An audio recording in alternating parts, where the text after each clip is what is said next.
नमस्कार। बोधी समाचारमा स्वागत छ। सुरु गरौं अहिलेसम्मका मुख्य समाचारहरूबाट। विश्व शान्तिको लागि बुद्ध शिक्षा आवश्यक हुँदा पनि यसले व्यापकता पाउनै सकेन। व्यापकता दिन बिहार र गुम्बाको साथै सञ्चार माध्यमको पनि सहयोग आवश्यक। रामेछापको सुनापति गाउँपालिकामा 16 फिट अग्लो बुद्ध मूर्ति निर्माण। बुद्ध मूर्ति निर्माणमा स्थानीय क्लब र स्थानीय बासिन्दाले चन्दा बापत उठाएको 10 लाख रुपैयाँ खर्च। बुद्ध शासन विस्तारमा श्रद्धेय डाक्टर अनुजा गुरुमाको विशेष योगदान। 11 वर्षमै गृहस्थी त्याग गर्नुभएका गुरुमा बौद्ध दर्शनमा विद्यावारिधि गर्ने पहिलो नेपाली महिला। बिहार तथा गुम्बाहरूमा गरिने पठान पाली पाठको विशेष महत्व। पाठ गर्दा दुःख र भय नष्ट भई आटेको काम पूरा हुने बौद्ध धर्म गुरुहरूको विश्वास। र भिक्षु बन्नेहरूका लागि थाइल्याण्ड उपयुक्त गन्तव्य स्थल। थाइल्याण्डका बिहारहरूमा उपासक उपासिकाहरूलाई प्रवचित हुनु अघिको प्रक्रियाबारे राम्रोसँग सिकाइने।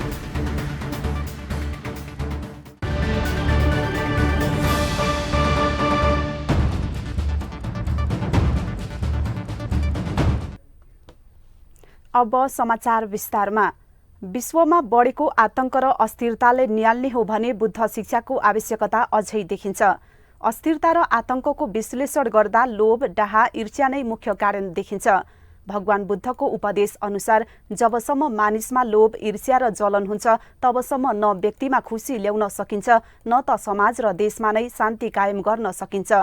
त्यसो हो भने सबैमा बुद्ध शिक्षाको जागरण ल्याउने कसले त? एक रिपोर्ट।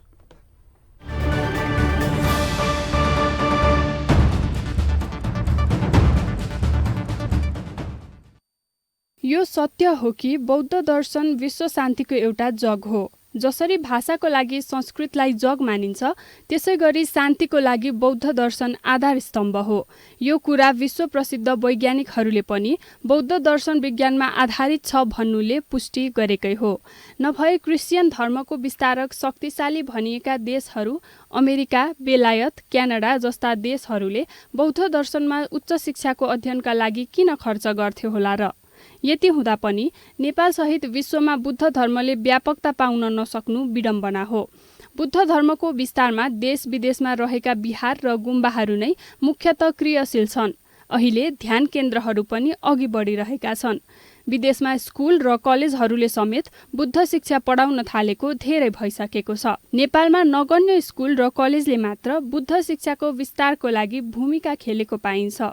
भगवान बुद्ध जन्मेको देश भनेर जसरी हामी गर्व गर्दछौँ, बौद्ध धर्मको विस्तारको सुस्त गतिलाई हेर्ने हो भने हामीलाई निराश बनाउँछ। 10% हाराहारी मात्र बौद्ध धर्म मान्नेहरूको तथ्याङ्क सार्वजनिक हुनुले भन्छ नेपालमा बुद्ध शिक्षाको विस्तारको लागि संस्थागत ढङ्गले दीर्घकालीन कार्यक्रम बन्नै सकेको छैन। गुम्बा र बिहारले ठेक्का लिएर मात्र नेपालमा बुद्ध शिक्षा र धर्मको विस्तार हुन असम्भव छ। यसमा सञ्चार माध्यमको भूमिका पनि महत्त्वपूर्ण हुन्छ। शिक्षा र चेतनाको लागि प्रसारणमा रहेका सयौं टेलिभिजन, रेडियो, पत्रपत्रिका र अनलाइनहरू पनि छन्। तिनले पनि बुद्ध धर्मको विस्तारको लागि नेपालमा खासै भूमिका खेल्न सकेको देखिँदैन। खाली नेताको पछाडि कुद्दैमा ती सञ्चार गृहहरूलाई फुर्सद नै छैन। नेतृत्वकै कारण नेपालमा बुद्ध शिक्षाले फड्को मार्न नसकिरहेको बेला सञ्चार गृहहरू पनि नेताकै पछि लाग्नु भनेको समाजलाई फुटाउ र राजनीति गर भन्ने राजनीतिको सिद्धान्तलाई सहयोग गर्नु सिवाय अरू केही होइन। यसले समाज र देशमा शान्ति कायम गर्न सहयोग गर्दैन। सञ्चार माध्यमको यो असङ्ख्य भिडमा बोधी टेलिभिजनले भने पृथक मार्गमा लम्किएको देखिन्छ।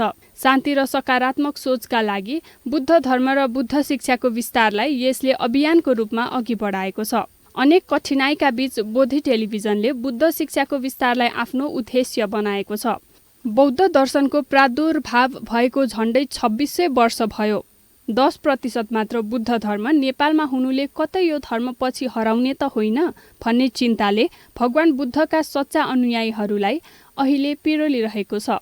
यो चिन्तालाई बुझ्नुभएका श्रद्धेय धम्मवती गुरुमा पनि बोधि टेलिभिजनको उद्देश्यप्रति आशावादी देखिनुहुन्छ। मानव जगत रहेसम्म बुद्ध धर्म हराउँदैन भन्ने विश्वासमा रहनुभएका श्रद्धेय धम्मवती गुरुमा सुतेका मान्छेलाई उठाउने गरी बोधि टेलिभिजन कुशल कर्ममा अघि बढ्नुपर्छ भन्नुहुन्छ। हामी त निर्माण नपुगेसम्म त्यस्तै धर्म गएर जानुपर्छ। बोधि टिभी पनि उहाँ सबै ठाउँमा गएर मान्छेको सुतेको मान्छेलाई उठाइदियो कुशल कर्म गएर मन पनि शुद्ध गर्नुपर्छ, देश पनि शान्ति हुनुपर्छ। विश्वमा थेरवाद बुद्ध शासनमा अतुलनीय योगदान पुर्याउनु भएका श्रद्धेय गुरुमाबाट यो अभिव्यक्ति त्यसै आएको अवश्य होइन। बुद्ध धर्मको विस्तारमा बिहार र गुम्बाले मात्र नपुग्ने रहेछ, अब सञ्चार गृहको पनि आवश्यकता छ भन्ने यो सङ्केत हो। गुरुमाको जस्तै भनाइ हजारौं हजार बुद्धका अनुयायीहरूको छ। सरकारले बुद्ध धर्मलाई संरक्षण गर्न नसकिरहेको बेला बोधि टेलिभिजनको अभियान बुद्धका अनुयायीहरूलाई आशाको केन्द्र बनेको छ। हुन पनि हो, जहाँ बुद्ध धर्म र बुद्ध शिक्षा सम्बन्धी कार्यक्रम हुन्छ, बोधि टेलिभिजन त्यही पुगेको हुन्छ। नभए सबै सञ्चार गृह नेताको पछाडि कुदिरहेको बेला बोधि टेलिभिजन बिहार र गुम्बामा भिक्षुले दिने प्रवचनलाई जनतामाझ पुर्याउन किन लाग्थ्यो होला र? लोभ नगर, अरूको ईर्ष्या नगर, हिंसा नगर भन्ने बुद्ध शिक्षालाई जनजनमा पुर्याउन नसकेसम्म समाज र विश्वमा शान्ति आउन असम्भव छ। बोधि टेलिभिजन बुद्ध शिक्षाको चेतना नागरिकमा पुर्याउन समर्पित छ। यसमा सबैको साथ र सहयोग हुन आवश्यक छ। न्युज डेस्क, बोधि टेलिभिजन। रामेछापको सुनापति गाउँपालिका 4 बेथान स्थित भलवाडीमा स्थानीयको सक्रियतामा भगवान बुद्धको मूर्ति निर्माण कार्य सम्पन्न भएको छ। बौद्ध धर्मको प्रवर्धन गर्ने र आन्तरिक पर्यटन भित्र्याउने उद्देश्यको साथ स्थानीयवासीको सक्रियतामा करिब 10 लाखको लागतमा मूर्ति निर्माण गरिएको हो। 16 फिट उचाइ रहेको बुद्धको मूर्ति निर्माणको लागि स्थानीयवासीले चन्दा सङ्कलन र श्रमदान गरेका थिए। भलवाडी म्यारमेन युवा क्लबले तल्लो भलवाडीमा बुद्धको मूर्ति निर्माण कार्य सुरु गरेको थियो। क्लबमा आबद्ध युवाहरूले 2.5 लाख रुपैयाँ आर्थिक सङ्कलन गरी मूर्ति निर्माणमा सहयोग गरेका थिए। बाँकी स्थानीय दाताहरूले सहयोग गरेको क्लबको सहसचिव विजय दोङले जानकारी दिनुभयो। बुद्ध मूर्ति स्थापना गरिएको ठाउँमा त्रिमूर्ति बुद्ध चग्रेसी गुरु स्थापना गरी तामाङ संस्कृतिको पार्कको रूपमा विकास गर्ने लक्ष्य राखिएको छ। 6 रोपनी जग्गाभित्र हाल बुद्धको मूर्ति स्थापना गरिएको छ। असल नागरिक बनौं, सभ्य समाज निर्माण गरौं भन्ने मूल नाराका साथ स्थापना भएको भलवाडी म्यारमेन युवा क्लबले सामाजिक सुधारको कामहरू पनि गर्दै आएको छ।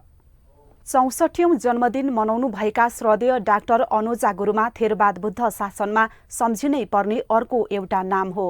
11 वर्षको उमेरमै गृहस्थी त्यागेर जीवनभर बुद्ध धर्मको विस्तारमा लाग्नुभएका गुरुमा क्यान्सर जस्तो घातक रोगको सामना गरिरहनु भएको छ।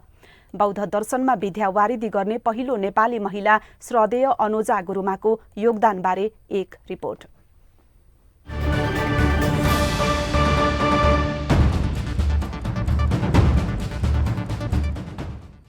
इस्वी सम्बत 1960 जुलाई 7 का दिन काभ्रे जिल्लाको बनेपास्थित ब्याखुलटोलमा जन्मिनुभएका गुरुमाको गृहस्थी नाम शारदा मानन्दर हो। 11 वर्षको उमेरमै गृहत्याग गरी बुद्ध धर्ममा लाग्ने प्रण गर्नुहुने उहाँ एक साहसिक महिला हुनुहुन्छ। पिता हरिनारायण मानन्दर र माता रत्नमाया मानन्दरको परिवारमा जन्मिनुभएका उहाँ अध्ययनमा सानैदेखि निकै रुचि राख्नुहुन्थ्यो। 2016 सालमा जन्मिनुभई 2034 सालमा एसएलसी उत्तीर्ण गर्नुभएका मानन्दरले आइए, बीए, एमए हुँदै भारतको बनारस स्थित सम्पूर्णानन्द विश्वविद्यालयबाट बौद्ध दर्शनको अभिधर्म ओतारा विषयमा विद्यावारिधि उपाधि समेत हासिल गर्नुभयो। अध्ययनको सिलसिलामा 9 वर्षको बनारस बसाइले नै शारदा मानन्दरलाई भिसुनी डाक्टर अनुजा बनायो। बुद्ध धर्ममा नै आफ्नो पूरा जीवन समर्पित गर्नुभएका उहाँ अहिले भिसुनी डाक्टर अनुजा महासन्दम्भ ज्योतिक ध्वजक उपाधिले बौद्ध समुदायमा परिचित हुनुहुन्छ। राम्रो गर्नु नै धर्म हो, राम्रो कर्म र राम्रो सोचले अरूको उपकार नै धर्म हो भन्नुहुने गुरुमाको साहस र एकाग्रता नै आजको सफलता हो। जीवनमा धेरै कठिन अवस्थाहरूको सामना गर्नुभएका डाक्टर अनुजा गुरुमा अहिले नेपालमा मात्र होइन विश्वमा नै परिचित हुनुहुन्छ। बौद्ध दर्शनमा विद्यावारिधि गर्ने पहिलो नेपाली महिला भएर उहाँले नेपालको नामलाई विश्वमा तारा झै चम्काउनु भएको छ। सामाजिक कामप्रतिको चाख, अध्ययन र लेखनले पनि उहाँलाई अन्तर्राष्ट्रिय क्षेत्रमा लेखकको परिचय दिएको छ। गुरुमाद्वारा लिखित 14वटा पुस्तक कृतिका रूपमा प्रकाशित भइसकेका छन्। विभिन्न 32वटा संस्थामा आबद्ध डाक्टर अनुजा गुरुमा काठमाडौँको चोभारस्थित सुलक्षण कीर्ति विहारको संस्थापक प्रमुख हुनुहुन्छ। 35 रोपनी क्षेत्रफलमा फैलिएको सो विहारमा बुद्ध शिक्षाको लागि स्कुल र एमएसम्म बौद्ध दर्शन सम्बन्धी पढाइ हुने गर्दछ।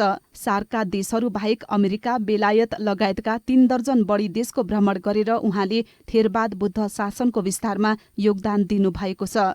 भिक्षु र उपासक उपासिकाहरूको अभिभावकको लागि भन्दै मातापिताको समेत संरक्षक भई सञ्चालन गर्नुभएको छ। चोभारमा विहार स्थापना गर्दा तत्कालीन समयमा स्थानीयले गरेको अवरोध उहाँको जीवनको भुल्नै नसकिने क्षण हो। कहिलेकाहीँ विगतको घटनाले झस्काउँछ भन्नुहुने उहाँ अहिले क्यान्सर जस्तो घातक रोगको प्रतिकार गरिरहनु भएको छ। भोलि के हुन्छ कसैले पनि थाहा हुँदैन। बिरामी हुँदाखेरि त हामीले आफूलाई नै सम्झाउनुपर्छ, मनोबल बलियो गर्नुपर्छ। रोग भनेको त जन्म लिँदाखेरि त भइहाल्छ भनेर गर्दाखेरि पनि मद्दत त भइहाल्यो। अनि औषधले पनि छुन्छ, खाना पनि होस गर्नुपर्छ। तथापि सुलक्षण कीर्ति विहार अन्तर्गत वृद्धाश्रम, गेस्ट हाउस र अस्पताल सञ्चालन गर्ने आफ्नो सपना रहेको उहाँ बताउनुहुन्छ। गुरुमामा लक्ष्य पूरा गर्ने दृढ इच्छा शक्ति देखिन्छ। आफ्नो सपना साकार पारी बुद्ध धर्मलाई जनमा पुर्याउने गुरुमाको पवित्र उद्देश्यलाई सफल पार्न दाता र सहयोगी हातहरूको आवश्यकता छ। स्थानीय सरकार, प्रदेश सरकार, केन्द्र सरकार अनि मनकारी दाताको सहयोग बिना गुरुमाको सपना कसरी पूरा होला र? News desk, Bodhi television. Buddha धर्ममा पठान पालीलाई त्रिपिटकको महत्त्वपूर्ण अङ्गका रूपमा लिइन्छ। बुद्ध धर्ममा यसको विशेष महत्त्व भएकाले बिहार तथा गुम्बाहरूमा पठान पाली पाठ गर्ने गरिन्छ। बुद्ध धर्म अवलम्बीहरूको लागि यो महत्त्वपूर्ण अङ्गको रूपमा रहेको छ। बुद्ध धर्म नमान्नेहरूका लागि पठान पालीको अर्थ बुझ्न गाह्रो छ। बिहार तथा गुम्बाहरूमा यसको पाठ एकल तथा सामूहिक रूपमा गर्ने गरिन्छ। पठान पालीको पाठ गर्नाले मनुष्य जीवनमा आइपर्ने दुःख कष्टको हरण हुने र आँटेको कामको सफलता मिल्ने विश्वास रहेको बुद्ध विहारका प्रमुख श्रद्धेय कौडन्य महास्थवीर बताउनुहुन्छ। हेतु, वाचनी, कार्यकारण लगायतका जुन पक्षहरू यसमा छन्, विशेष गरी यो पठान पाठ गर्दाखेरि आपसी जुन हामीमा मनुष्य भए अमनुष्य भए आइपर्छन्, सम्भाव्य भए हटेर जाओस् भनेर र सँगसँगै कुनै पनि क्रियाकलापमा हामी संलग्न हुँदाखेरि त्यो सफलतापूर्वक अगाडि बढोस् भन्ने त्यस किसिमको विभिन्न आनिशंस प्राप्त हुने विश्वास, जनविश्वास रही आएको छ। अभिधर्म पाठलाई बुद्ध शासनमा महत्त्वपूर्ण पिटकको रूपमा लिइन्छ। त्यसकै 7वटा महान ग्रन्थ मध्येको एक हो पठान पाली पाठ। त्यसकारण बिहार तथा गुम्बाहरूमा यसको पाठ विधिपूर्वक गर्नु अनिवार्य जस्तै मानिन्छ। पाँचथरको मिक्लाजुङ गाउँपालिकामा निर्माणाधीन बुद्ध पार्क अन्तिम चरणमा पुगेको छ। मिक्लाजुङ गाउँपालिकाको जडीबुटी डाँडोमा पित्तल धातुको बुद्ध मूर्ति सहितको पार्क निर्माण हुन लागेको हो। झण्डै 3 करोडको लगानीमा भइरहेको पार्कको निर्माण कार्य अहिले अन्तिम चरणमा पुगेको छ। निर्माण कार्य 1 महिनाभित्र सम्पन्न गर्ने लक्ष्य रहेको छ। यो पार्क बनेपछि देशकै ठूलो र पहिलो पिपल धातुको बुद्ध मूर्ति सहितको पार्क हुनेछ।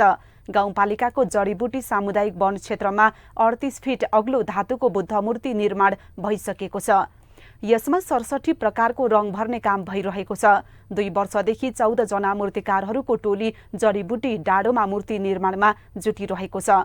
अब पार्क सौन्दर्यकरणको काम बाँकी रहेको छ। यो ठाउँमा बिजुली आपूर्ति नहुँदा पित्तल धातुमा ग्यास वेल्डिङ गरेर ध्यानमग्न बुद्धको आकृति निकाल्न कठिनाई भएको काममा संलग्न मूर्तिकारहरू बताउँछन्। काठमाडौँको चन्द्रगिरी स्थित केबलकार परिसरमा पृथ्वीनारायण शाहको मूर्ति बनाउने मूर्तिकार नवीन सुवेदीले नै पाँचथरको बुद्ध पार्कको मूर्ति बनाइरहनु भएको छ। बुद्ध मूर्ति निर्माणका लागि मिक्लाजुङ गाउँपालिका 1 नम्बर प्रदेश सरकार सहितले 3.5 करोड रुपैयाँ विनियोजन गरेका छन्।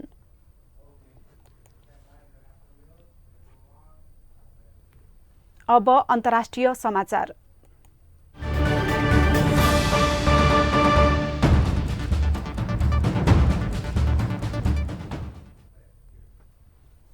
बुद्ध धर्म र बुद्ध शिक्षाको विस्तारको नमुना देश मध्ये थाइल्याण्ड पनि एक हो। थाइल्याण्डमा अहिले पनि भिक्षुनी हुने क्रम बढ्दो रहेको छ। त्यहाँ थेरवाद बौद्ध धर्मप्रतिको आकर्षण बढ्दो क्रममा छ। थाइल्याण्डमा यो फ्राथा स्याहाङ बिहारमा उपासक उपासिकाहरूलाई प्रवचित हुनु अघिको प्रक्रियाबारे राम्रोसँग सिकाउने गरिन्छ। बौद्ध धर्मप्रति आकर्षण बढेर प्रवचित हुन आउने संख्या बढेपछि फ्राथा स्याहाङ बिहारमा उपासक उपासिकाहरूलाई प्रवचित हुनु अघि पालना गर्नुपर्ने नियमबारे जानकारी दिइन्छ। प्रवचित भई सेतो चिवर लगाउनु अघि उपासक उपासिकाहरूलाई बिहारका श्रद्धेय भन्तेबाट शील प्रदान, बुद्ध पूजा गरी धर्मदेशना दिइन्छ। थाइल्याण्डको फ्राथा स्याहाङ बिहार त्यहाँको राजकीय बिहार हो। यो बिहार 14औं शताब्दीतिर स्थापना भएको हो। बिहारमा हरेक वर्षको अप्रिल 1 र 2 तारिकमा नयाँ उपासक उपासिकाहरूलाई प्रवचित गराउने गरिन्छ। आकर्षक ढङ्गले निर्माण गरिएको बिहारमा गोल्डन टेम्पल, चैत्य तथा भगवान बुद्धको आकर्षक प्रतिमाहरू पनि रहेको छ।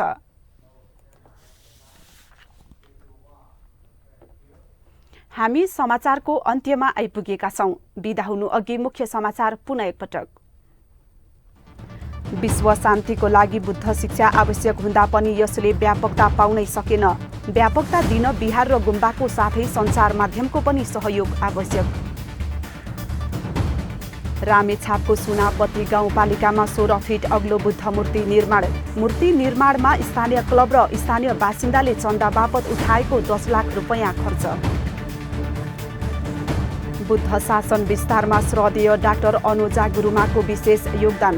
11 वर्षमै गृहस्थी त्याग गर्नुभएका गुरुमा बौद्ध दर्शनमा विद्यावारिधि गर्ने पहिलो नेपाली महिला। बिहार तथा गुम्बाहरूमा गरिने पठान पाली पाठको विशेष महत्व। पाठ गर्दा दुःख र भय नष्ट भई आँटेको काम पूरा हुने बौद्ध धर्म गुरुहरूको विश्वास। र भिक्षु बन्नेहरूका लागि थाइल्याण्ड उपयुक्त गन्तव्य स्थल। थाइल्याण्डका बिहारहरूमा उपासक उपासिकाहरूलाई प्रवचित हुनु अघिको प्रक्रियाबारे राम्रोसँग सिकाइने। समाचार अहिलेलाई सकियो। बोधि टेलिभिजनका सम्पूर्ण कार्यक्रम bodhitv.tv युट्युब र फेसबुकका साथै मोबाइलमा बोधि टिभी एप डाउनलोड गरेर पनि हामीलाई प्रत्यक्ष हेर्न र पढ्न सक्नुहुनेछ। सकारात्मक सोच र कुशल संस्कारको लागि बोधि टेलिभिजन हेर्दै गर्नुहोस्। भवतु सब मङ्गलम।